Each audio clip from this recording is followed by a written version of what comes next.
고 박원순 서울시장이 성추행 혐의로 고소당할 가능성을 미리 알게 되는 과정에 여당 의원도 개입했다는 주장이 나왔습니다.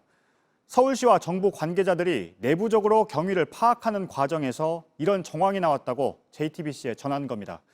이 내용은 잠시 뒤에 보도해드리겠습니다. 우선 오늘 나온 진상규명 움직임부터 전해드립니다. 민주당 이해찬 대표가 피해자에게 직접 사과하면서 서울시에 사건 경위를 밝혀달라고 말했습니다. 그리고 1시간 남짓 뒤에 서울시에선 민관 합동으로 진상조사단을 꾸리겠다는 발표가 나왔습니다.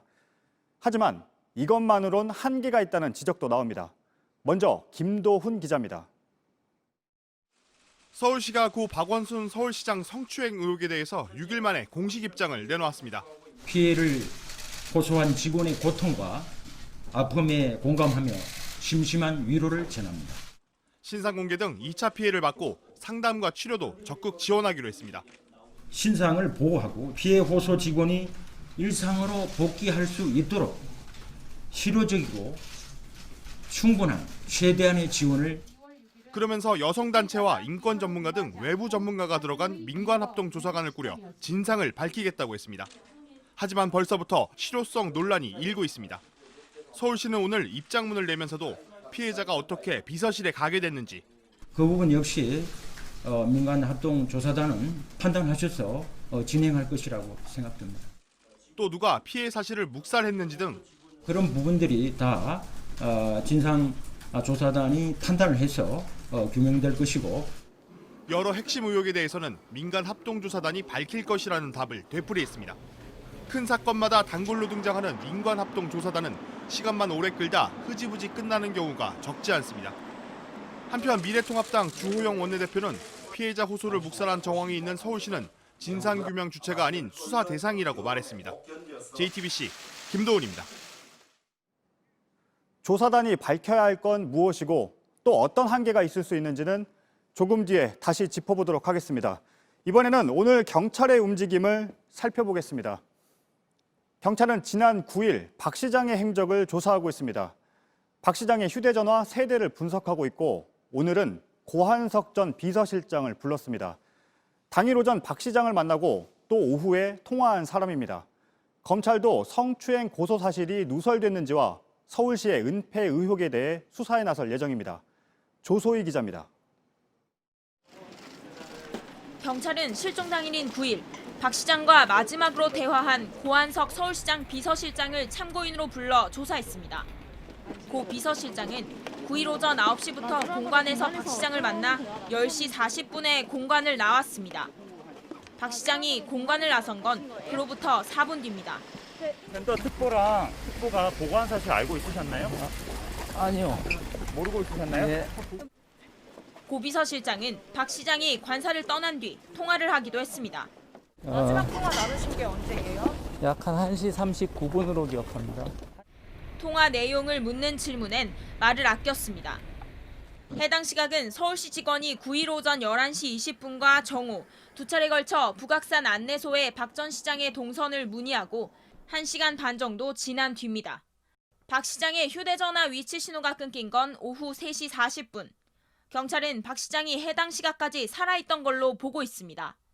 일단 경찰은 박 시장을 찾은 곳에서 확보한 신형 아이폰을 분석 중입니다. 또 박 시장 개인 명의로 개통한 휴대전화 2대에 대해서도 통신 내역을 조회하기 위해 영장을 신청했습니다. 박 시장이 숨지기 전에 누구와 통화를 더 했는지 또는 문자를 주고받았는지 등을 확인하고 있습니다. 특히 극단적 선택 전 통화 내역을 분석해야 하는 만큼 박 시장이 성추행 의혹으로 고소될 수 있는 상황이란 걸 알려준 인물의 윤곽도 나올 수 있습니다. 다만 경찰은 휴대전화 분석이 유족의 동의하에 하는 것이고 사망 당일 행적 수사를 위한 것이라고 선을 그었습니다. 한편 피해자 A씨의 고소 사실 유출 의혹에 대해선 검찰이 수사에 나설 전망입니다. 현재까지 검찰에 접수된 고소 누설 의혹과 성추행 방조 및 은폐 관련 사건은 모두 5건입니다. JTBC 조소입니다.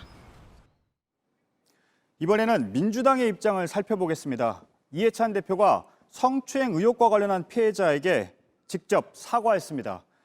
박원순 시장이 사망한 이후에 처음입니다. 다만 당 차원의 진상규명에 대해선 선을 그었습니다. 최규진 기자입니다. 피해 호소인께서 겪으시는 고통에 깊은 위로의 말씀을 드리며 민주당 대표로서 다시 한번 통절한 사과의 말씀을 드립니다. 이해찬 대표가 박원순 시장 성추행 의혹 피해자를 향해 직접 한 첫 사과입니다. 국민 전체에도 사과했습니다. 국민 여러분께 송구하다는 말씀을 드립니다. 큰 실망을 드리고 행정 공백이 발생한 것에 대해서 성추행 의혹 자체와 관련해선 민주당의 피해자 중심주의를 강조하기도 했습니다. 다만 그러면서도 당 차원의 진상조사는 어렵다며 서울시에 경위를 밝혀달라고 했습니다. 당내 성인지 교육을 강화하고 감찰기구를 설치하는 방안도 검토하겠다고 했는데 안희정 전 지사 사건 때와 비슷한 처방이란 지적도 나옵니다. 차기 당대표 선거에 출마한 이낙연 의원도 오늘 페이스북을 통해 사과의 뜻을 밝혔습니다.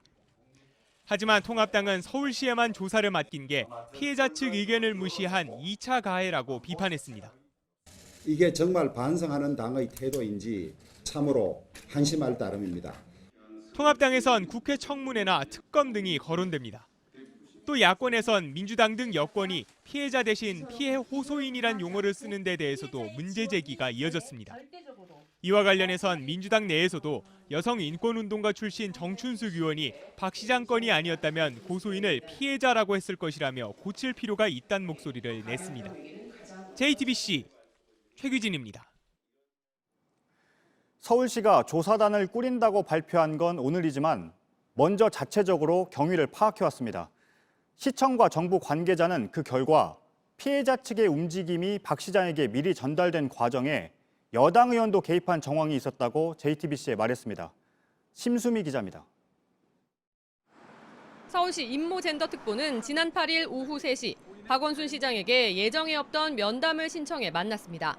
임 특보는 JTBC에 이 면담에서 시장님과 관련해 불미스러운 일이 있다고 한다면서 신변에 어려움이 있을 것 같다는 소식을 전했다고 밝혔습니다. 이로부터 1시간 반 뒤 피해자는 박 시장을 성추행 혐의로 서울경찰청에 고소했습니다. 임 특보는 이런 소식을 전하게 된 계기에 대해선 복수의 사람들로부터 들었다면서 조사 과정에서 밝혀질 것이라고 했습니다. 박 시장의 성추행 의혹이 조만간 물 위로 떠오를 거란 사실이 여러 경로로 들려왔다는 주장입니다. 그런데 이와 관련 서울시와 정부의 여러 관계자는 JTBC에 시 차원에서 경위를 파악하는 과정에서 여당 의원의 이름도 나왔다고 전했습니다. 여당 의원이 피해자 측의 분위기를 미리 감지해 시 관계자들에게 전달한 정황을 파악했다는 주장입니다. 이 주장이 사실이라면 여당 일부에서도 박 시장 실종 전부터 성추행 의혹을 알고 있었다는 얘기가 됩니다. 임 특보는 여당 의원에게도 관련 정보를 들었느냐는 JTBC 질문에 복수의 사람들로부터 들었다고만 답했습니다. 다만 여당 의원 등은 분위기만을 전했고 구체적인 고소 관련 정보는 박 시장이 개인적인 경로로 받았을 가능성도 여전히 남아 있습니다. 피해자 측은 경찰이나 청와대 쪽에 유출 의혹을 제기하고 있습니다. 오늘도 피해자 측 김재련 변호사는 언론에 고소인 측에서 고소 사실이 유출된 건 전혀 없다고 강조했습니다. JTBC 심수희입니다. 이번 사건의 피해자는 서울시 직원들에게도 도움을 요청했지만 받아들여지지 않았다고 주장합니다. 하지만 박 시장을 가까이에서 보좌한 참모들은 이런 묵살 의혹에 대해 계속 침묵하고 있습니다. 김지성 기자입니다. 피해자는 서울시 내부에 도움을 요청했으나 시장은 그럴 사람이 아니라며 시장의 단순한 실수로 받아들이라고 하거나 박원순 서울시장을 고소한 피해자 측은 성추행 피해를 당한 뒤 서울시 직원들에게 도움을 요청했지만 별다른 조치가 없었다고 주장했습니다. 피해자가 박 시장에 대한 고소장을 경찰에 접수한 8일 밤 박 시장과 임모젠더특보 등이 관련 회의를 한 것으로 파악됐습니다. 하지만 서울시는 언론 보도 전까지 성추행 의혹이나 고소 사실도 몰랐다고 밝혔습니다. 또 박 시장 핵심 참모들도 피해자가 도와달라고 한 것을 무시했다는 의혹에 대해 뚜렷한 입장을 내놓지 않고 있습니다. 네, 안녕하세요, 부장관님. 저 처음 연락드립니다. JTBC. 죄송합니다. 전화를 받지 않거나 지금 고객님께서 전화를 받을 수 없습니다. 모른다는 말만 하고 전화를 끊어버립니다. 전혀 모르는데 아직 없어요. 네. 박 시장의 보좌진은 별정직 공무원으로 집무실이 위치한 6층에서 일해 서울시 내부에선 6층 사람들로 불렸습니다. 피해자 측이 성추행이 이뤄졌다고 주장하는 지난 4년 동안 비서실을 거쳐간 사람은 80여 명에 이릅니다. 피해자의 도움 요청이 묵살됐다는 의혹을 밝히기 위해선 이들에 대한 조사가 불가피할 것으로 보입니다. JTBC 김지성입니다. 취재기자와 함께 진상조사단이 밝혀야 할 것들과 어떤 한계가 있는지 짧게 정리해 보겠습니다. 이서준 기자가 나와 있습니다. 우선 어떤 의혹들이 조사 대상에 오를까요? 핵심은 박원순 시장의 성추행 의혹입니다. 이에 더해서 피해자의 호소를 서울시 직원들이 묵살 또는 은폐했다는 의혹, 또 피해자의 고소 사실이 고소 당일에 박원순 시장에게 전달됐다는 의혹도 조사가 필요한 내용입니다. 예. 그 밖에도 피해자가 비서로 발령된 경위 등도 조사 대상이 될 것으로 보입니다. 네. 그러면 피해자와 주로 함께 일했던 서울시 직원들이 조사를 받게 되는 건가요? 네, 피해자가 비서로 근무했던 2015년 중순부터 또 최근까지 비서실에 함께 근무했던 사람들이 조사 대상이 될 텐데요. 대부분이 일반직 공무원이 아니라 정당과 시민단체 등 외부에서 영입한 이 별정직 공무원들입니다. 비서실 사무실이 청사 6층에 있기 때문에 6층 정무라인 박원순 사람들로 불리는데요. 하지만 이 별정직 공무원들은 수시로 교체되기 때문에 상당수가 서울시청을 이미 떠난 상태입니다. 지난주까지 현직이었던 정무라인 직원들도 대부분 10일부로 자동 퇴직 처리가 된 상태입니다. 서울시청이 만든 조사기구가 서울시청을 떠난 퇴직자들을 상대로 조사를 해야 하는 겁니다. 예. 피해자가 자신의 피해 사실을 알렸던 사람들이 있었다고 했잖아요. 특히 그 사람들의 진술이 중요하겠네요. 피해자는 한 비서관에게 성적 괴롭힘 때문에 힘들다면서 인사 이동을 요청을 했었고 또 한 비서관에게는 성희롱 피해를 호소했다고 합니다. 박 시장이 보낸 사진을 본 동료 공무원과 지인도 있다고 했고요. 예. 여성 비서관 여러 명에게 피해를 호소한 것으로도 알려졌습니다. 이들이 당시 피해자로부터 어떤 얘기를 들었고 어디까지 보고했으며 어떤 조치를 취했는지 자발적으로 진술해 주기를 기대해야 하는 상황입니다. 피해자가 근무했을 때 비서실을 총괄했던 비서실장들도 모두 조사가 필요해 보입니다. 특히 지난 8일 밤 박 시장에게 성추행 의혹을 처음 보고한 것으로 알려진 임모 젠더 특보와 8일과 9일 박 시장과 함께 관련 회의를 했던 비서진들도 조사 대상이 될 것으로 보입니다. 네, 방금 이 기자가 자발적으로 진술해 주길 기대해야 하는 상황이라고 얘기했잖아요. 그 말은 강제 조사를 할 수가 없다는 거잖아요. 그렇다면 이 진상규명에 한계가 있다는 거 아닌가요? 네, 그렇습니다. 그래서 오늘 기자회견에서도 강제 수사권이 없는데 조사하려고 불렀을 때 거부하면 어떻게 할 겁니까? 라는 질문이 나왔습니다. 이에 대한 답변을 들어보겠습니다. 예. 법률 전문가라든가 또 외부 전문가들이 충분한 어떤 그런 그 조사에 관한 경험과 지식 그리고 방법 등을 많이 가지신 분들이기 때문에 이런 부분은 충분히 극복할 수 있다고 저희들은 판단하고 있습니다. 사실상 소환 자체를 거부하고 조사에서 모르쇠로 일관해도 마땅한 대책은 없다는 것으로 들립니다. 강제 조사가 불가능한 만큼 조사 기간이 길어질수록 말맞추기나 증거인멸의 우려도 커질 것으로 보입니다. 네, 잘 들었습니다. 이서준 기자였습니다.